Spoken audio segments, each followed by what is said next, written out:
డాక్టర్యా మా ఆవిడకి ఏం కాదు కదా, బతికిపోతుంది కదా. స్పృహ తప్పిపోయినదియా, అన్ని టెస్టులు చేస్తున్నాము, ఏమవుతుందో చూద్దాం.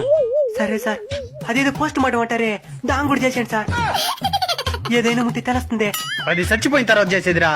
ఓ అవునా, అయితే చచ్చిపోయిన తర్వాత చేద్దురులే.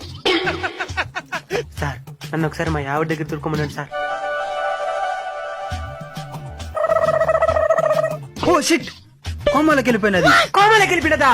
వద్దు సార్, వచ్చేమనండి. అంటే వాళ్ళ ఆడబిడ్డది పిల్లి ఉండదే, ఇద్దరు ఖచ్చితంగా పోవాలా. ఏయ్, ఒక పొక్క సస్తా ఉంటే మధ్యలో నీదేందిరా? సరే ఆపరేషన్ చేయాలా? పేషెంట్ పేరు చెప్పు. పేరు కర్రెక్క. పెట్టినారు పేరు. వయసు 35 సార్. నా బట్ట ఎవర్రా నీకు 35 అని చెప్పిందా? నా వయసు 16 ఏండ్లు. ఈ ఆడోళ్ళు కోమాలు ఉంటే కూడా నిజమైన వయసు ఒప్పుకొని అంటున్నారు కదరా.